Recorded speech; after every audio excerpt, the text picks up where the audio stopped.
76 range? Do they try to rest him and get him even less? Maybe he plays 70 or 72 games. Some of those things will work themselves out. How does this team come together in LA? There's a lot of young guys and there's a lot of veterans. Sometimes that doesn't always mix, where these styles of younger players versus older players can cause a lot of issues in the locker room. It can get cliquey. The older guys might gravitate, the Kuzmas and Ingram and Lonzo Ball and Hart. Those guys could sort of gravitate together, where LeBron and the older guys, you don't want that kind of fracture in the locker room. You saw that happen in Chicago with Wade and Butler. Rondo was sort of the guy that was in between there. So there's a lot of moving parts on this team, but the one thing we've seen is with LeBron and what he can bring after they won 35 last year, you have to think that LeBron can bring them anywhere between 10 to 15 wins, that's where his sort of value is on the court, and that would put them right in the mix. So, yeah, I think it's definitely possible that they could be a top 4 team, but it's going to be day in, game out, week in, week out. It's going to be very interesting because, like you said, this Lakers team is just going to get shoved down everyone's throat. They're going to be the late game on TNT, on ESPN, on NBA TV nearly every time they play, which isn't necessarily a bad thing because sometimes those games that they put on the West are some rough matchups. Yeah, I mean, it's better than watching Memphis and Portland. Or Phoenix or whoever else they had, or the Dallas Mavericks. So you got to like it from that standpoint. But if you're not a LeBron fan, it's going to be a long season because you thought he was covered in Cleveland. Now he's in the number 2 media market in the States. It's just going to get that much more ramped up. Plus all that he's doing in Hollywood. He's got shows on HBO. He's got upcoming movie projects. There's going to be a lot of LeBron. But Vegas, Eric, they have the Lakers at 48.5. Do you like the over or under that number? I'm going to take 49. Could I be any less risky? I guess you like the over. Yeah, so I'm going to take the over at 49. I think, it's reasonable to assume that they'll lose a little more than 30 games, right? I think that's fair. Here's the thing I'll say, and it's just a sort of, not a rebuttal to what you said, but just an add-on. And it's this, that I don't want him to play 82 games, just as a LeBron fan. This is the first year of a couple that are going to be really hard for LeBron James and for that Lakers team. And I don't want to see him as a player get injured or burned out right at the beginning of this stint as probably the last team that he'll play for in his career. Let's not mistake, it's going to be hard.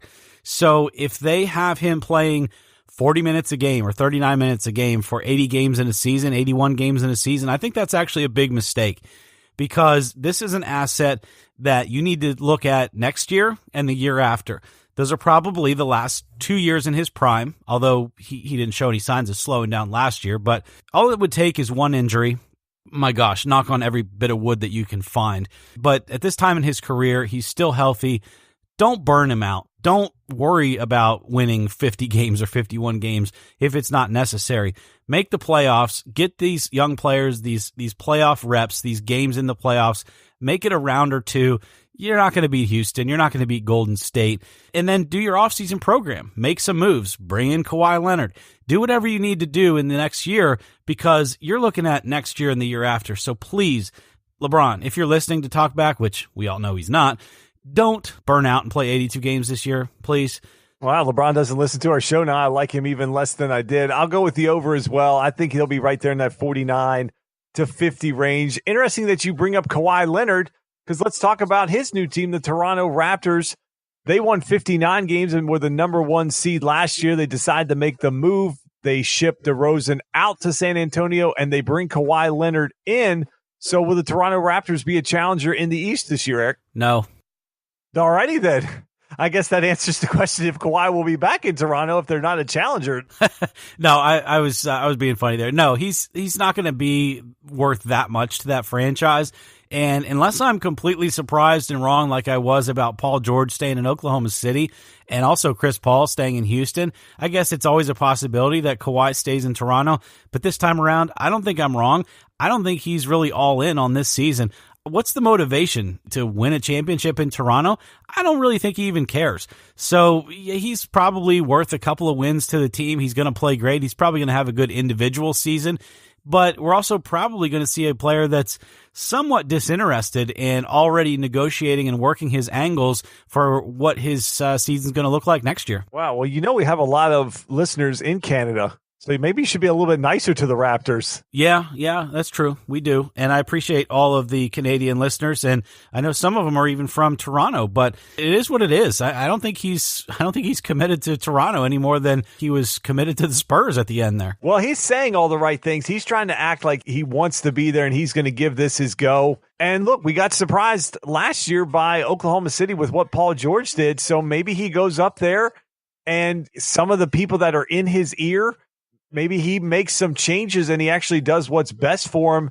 It doesn't seem like Kawhi's a guy that wants to be in a big market like in LA or in New York or one of these major cities where he's just going to have cameras making him talk every single day. We've already seen LeBron with the LA media. They seem to have a very strange relationship going anyways. LeBron's talking about he kind of running the media down. They don't know he wears the number 6 in practice and just kind of odd conversations that typically aren't what we've seen from LeBron. So if Kawhi's standing back watching that, does he want to go play second fiddle somewhere, either on LeBron's team or on the team that's looking up at the Lakers?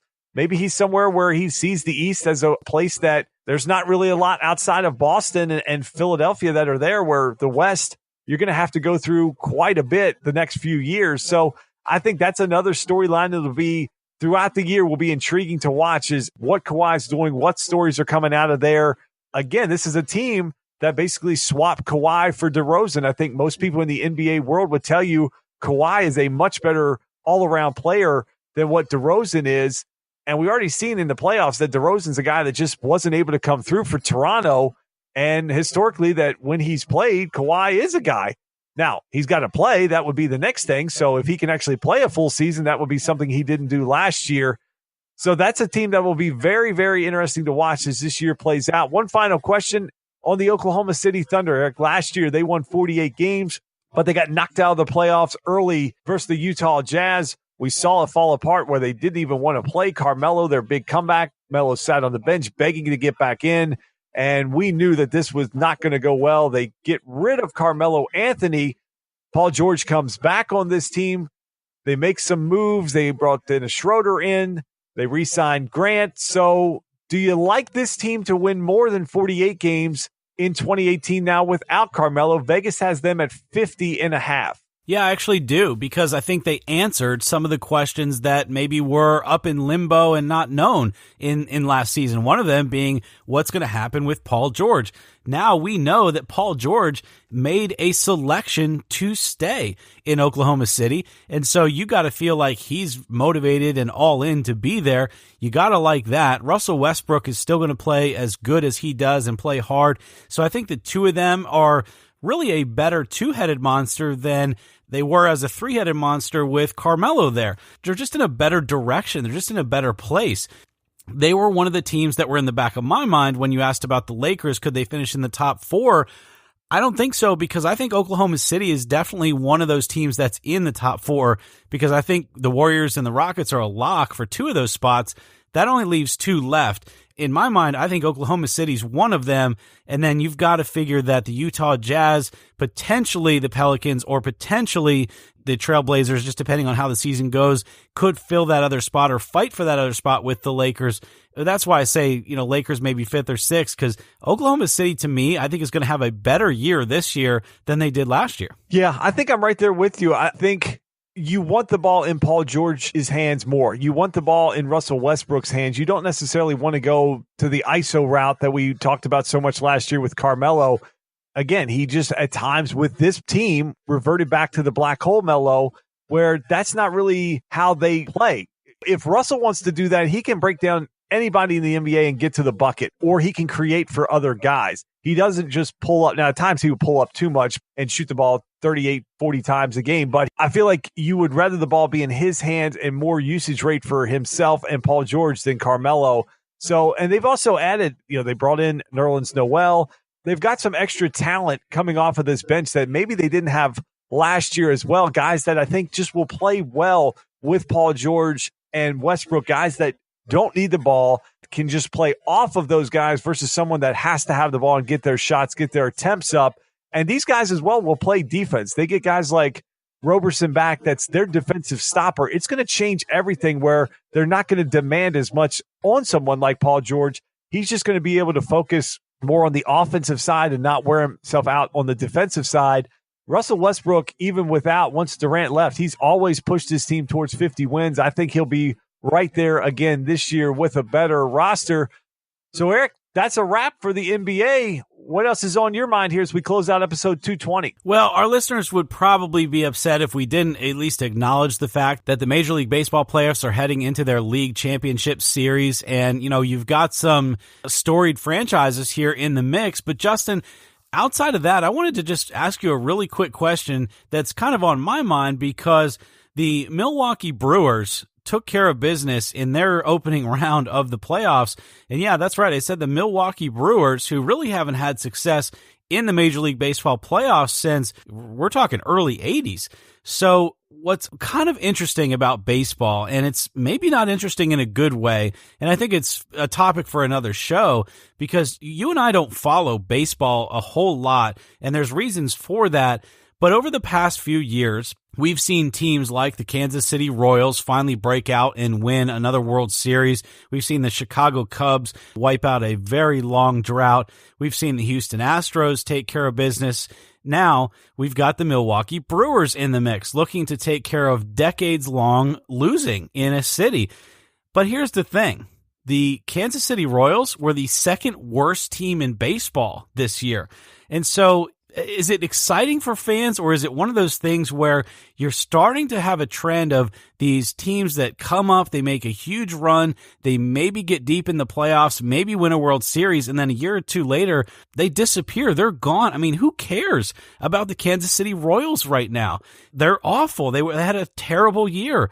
So I just think that's hurting baseball. So, Justin, is the Brewers a story that you care about, or is it another one of these over parity situations where you'd rather see the Red Sox, let's say, and the Dodgers in the World Series, or would like to see the Astros going for a second one rather than the Brewers winning a World Series? That's an interesting question, because I think in the short term, when you have teams that break long droughts or teams that come out of nowhere, it's this great story short term, but it doesn't have the long-term pop. It felt like Major League Baseball was in a much better position when the Yankees were always in the mix and when they were winning World Series titles. And even if you didn't like them, you were tuning in to root against them and see if a Diamondbacks could knock them off. So I think for Major League Baseball, they would be better if a team like the Brewers would be in the World Series versus a team like the Red Sox, a storied franchise versus an up and coming, because I think that would have more impact a little bit longer term where people would look at it. But I think what's happened with baseball, these teams, they come out of nowhere. They have a good run. We've seen the Marlins do it a few times. Now we've seen the Royals, and their business model just doesn't allow them to keep their players. They're so good then, they're not getting those top prospects and top picks, and their minor league system doesn't have all those guys in them. So then what do you see? They either don't sign guys, or if the next season starts to go bad, they just sell guys off, and then it takes them 2, 3, 4, 5 years to come back with those prospects that they got from trading their top talent. So I don't think that's good for the game. I don't think it's good to have these teams that win and then just completely fall off the map, because like we talk about in football and with the NBA, you want to see the Eagles come in to your city and you want to watch them play and you want to see your team get up for them. You want to see in the NBA, you want to see Golden State come in, or in the past it was the Cavaliers coming in, and this year it'll be the Celtics. You want these good teams to coming in because it's fun as a fan to watch your team play against the top. It's not that fun then to watch like, well, what do we care about the Royals that they were in this a couple years ago? They're junk now. They haven't even paid any of their guys. But that's the problem with baseball, is that you have ownership groups that will sort of go for it in 1 year, or they'll have a lot of young, inexpensive talent that they can make a run. And then when it comes time to pay their guys and keep them and build something, they don't want to do that. They want to pocket $40, $50, $60 million a year versus putting it into the teams. We see that a lot. It's not a good business model for baseball. And it may be why, for the most part, a lot of people just really don't care until you get into playoff time, because frankly, there's just a lot of guys that unless you follow the game every day. You just don't know the names like you used to. Yeah, I couldn't agree more. I think a lot of people like to hate on the Yankees. Well, I do. And a lot of people like to hate on the Patriots. Well, I do. But look, they draw eyeballs. You would still watch them just to root against them. Yeah, and because they're still of interest to you, right? That's exactly right. That's why I think you're hitting the nail exactly on the head. So dynasties are not actually bad for a sport when it's bringing